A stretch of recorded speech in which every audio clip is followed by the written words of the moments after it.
What's going on, Packers Nation? Victor here, and today we're talking about the one issue this team absolutely cannot ignore if we're serious about chasing another Lombardi. Cornerback. Let's not sugarcoat it. This is the biggest need on the roster right now. We've patched it. We've rotated guys in. We've taken late round swings. We've tried short-term fixes. And what happened last season? Inconsistency, missed opportunities. Not enough takeaways, not enough lockdown moments when it mattered most. If this team is truly in an all-in window with Jordan Love leading the offense, the secondary has to hold up against the elite quarterbacks in the NFC. And right now, two very different but very intriguing as the solutions are being linked to Green Bay. The first option is a 25-year-old Super Bowl winning linebacker who could indirectly impact the cornerback room by allowing more scheme flexibility underneath. He's explosive in coverage, instinctive in space, and already familiar with defensive coordinator Jonathan Gannon's system. When healthy, he's disruptive. Sacks, forced fumbles, sideline-to-sideline range, but durability has followed him like a shadow. He's missed chunks of seasons, so if the Packers go this route, they're betting on upside and health, not just production. Now the second name being floated, this one directly attacks the biggest weakness, cornerback. We're talking about a veteran defensive back with 8 Pro Bowls on his resume, a former 3-time first-team All-Pro, and a Super Bowl champion who's been traded multiple times. Not because he's washed, but because teams always see value in his versatility and football IQ. Last season, he put up 88 tackles, 8 pass breakups, and even transitioned to safety late in the year to help his defense. He's 31. He carries a significant cap hit, over $17 million next year, and he's no longer at his absolute peak. But here's the real question. Would adding a proven alpha in the secondary immediately stabilize the Packers' biggest weakness? Because let's be honest, cornerback is the hole. That's the position offenses attacked. That's where consistency was missing. That's where championship defenses separate themselves. One path is youth, system familiarity, and upside. The other is pedigree, leadership, and proven big game presence. Both come with risk. Both cost real assets, either cap space or draft capital, and both could define whether this defense takes the next step or stalls out again. Packers Nation, I need you in the comments. Do you go younger and build within the scheme? Or do you bring in the decorated veteran to immediately solve the biggest problem on the roster, cornerback? Before we break down which move makes more sense financially and schematically, smash that like button. And if you're a real one, if you truly care about solving this team's biggest weakness, subscribe to Packers Nation Report. We're pushing toward 2,000 subscribers, and I only want die-hard Packers fans riding with us. Alright, let's dig into which move actually brings Green Bay closer to a championship. And the first player we'll talk about is Jamal Dean. Because according to Pro Football Focus, the Green Bay Packers are the best landing spot for the Super Bowl champion corner if he leaves the Tampa Bay Buccaneers this offseason. And honestly, this makes a lot of sense. Let's rewind. Dean signed a 4-year, $52 million extension before the 2023 season. After 2 underwhelming years, Tampa Bay reworked his deal in 2025 so he could take less money and hit free agency a year earlier. And what did Dean do? He responded with arguably the best season of his career. In 2025, he had 3 interceptions, which matches the total he had in the previous 3 seasons combined, and he did it in just 14 games.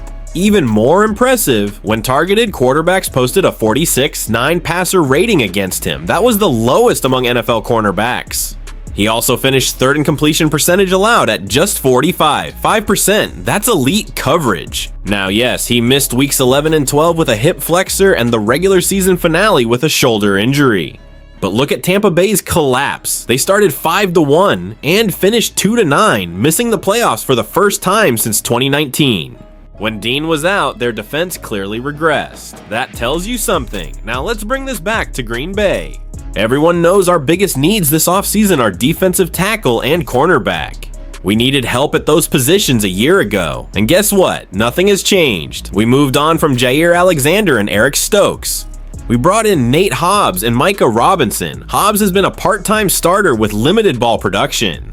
Robinson was another late-round dart throw, and by the end of the year, the front office threw a Hail Mary on Trevon Diggs, only to move on almost immediately after he played 1 snap in the playoff loss. That tells you how desperate things got. The secondary has talent, but it lacks stability and high-end consistency.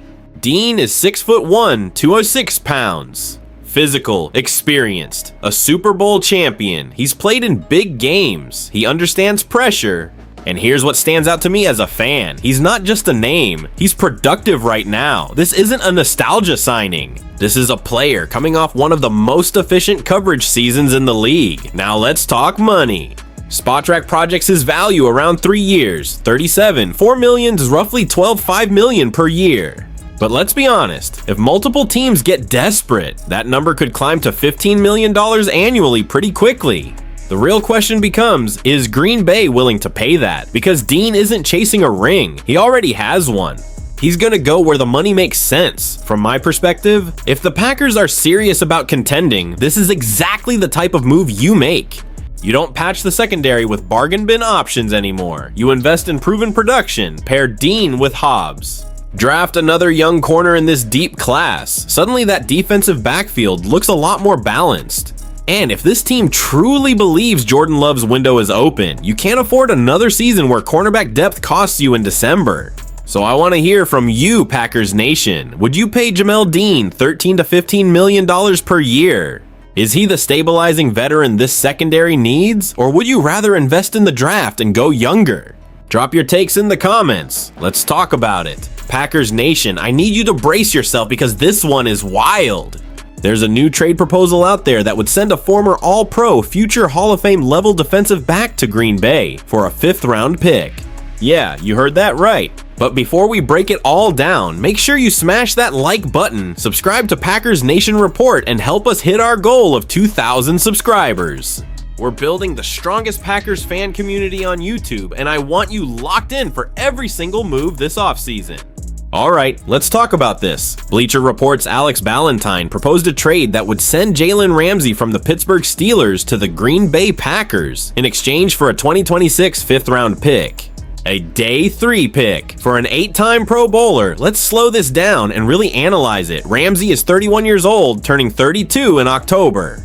He's no longer the 2017 shutdown corner who was dominating with the Jaguars. He hasn't been All-Pro since 2021 with the Los Angeles Rams. But let's not act like he's washed. Last season in Pittsburgh, he played all 17 games. He posted 88 combined tackles, 4 tackles for loss, 8 pass breakups, 1 interception, and earned his 8th Pro Bowl selection. That's production. Now, here's the context. The Steelers traded for Ramsey last summer because of his versatility and experience. He even transitioned to safety in the latter half of the season, and that's key. That shows adaptability. That shows football IQ. But his 2026 cap hit about 23 million. And Pittsburgh already has one of the most expensive defenses in the NFL. If they're looking to get younger and create cap flexibility, flipping Ramsey for a pick makes some sense. Especially since he's not quite a superstar anymore. Now let's bring this back to Green Bay. We all know the Packers' biggest needs are defensive tackle and cornerback. Last offseason, we let go of Jair Alexander and Eric Stokes. We brought in Nate Hobbs and Micah Robinson. Hobbs is solid, but not elite. Robinson was a late-round developmental pick. And we even took a desperate swing on Trevin Diggs late in the year before moving on quickly. That secondary has lacked a true alpha. Ramsey might not be prime Ramsey, but he's still a tone setter. And here's what excites me the most as a fan. Even if he stays at safety, you instantly add leadership, physicality, and versatility. He can match up with tight ends. He can disguise coverages. He can communicate adjustments pre-snap. Young defensive backs benefit massively from playing next to someone like that. Now, let's talk risk. He's 31. That cap hit is real. And you're betting on continued high-level play into his mid-30s. But for a 5th round pick, that's low-risk, high-reward territory.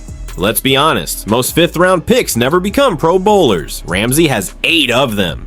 And here's something else interesting. The Steelers don't play the Packers next season. If they move him, it makes more sense to trade him out of conference. They wouldn't have to face him. Also, Ramsey has been traded 3 times since 2019. He's played for 4 teams and has never actually hit free agency. He's used to business decisions. This wouldn't shock him. So now I ask you, Packers Nation, would you trade a 2026 5th round pick for Jalen Ramsey? Do you think he still has enough left to elevate this defense? Or would you rather go younger and build through the draft? For me, If the price truly is a day 3 pick, I'm making that call. Because championship windows don't stay open forever, and veteran playmakers in the secondary can be the difference between a divisional exit and a Lombardi Trophy run. Drop your thoughts in the comments. Let's debate this. If you enjoyed this breakdown, hit like, subscribe to Packers Nation Report, and help us hit that 2,000 subscriber milestone. We're just getting started, and this off season is going to be crazy. This is Victor, and as always, go Pack Go!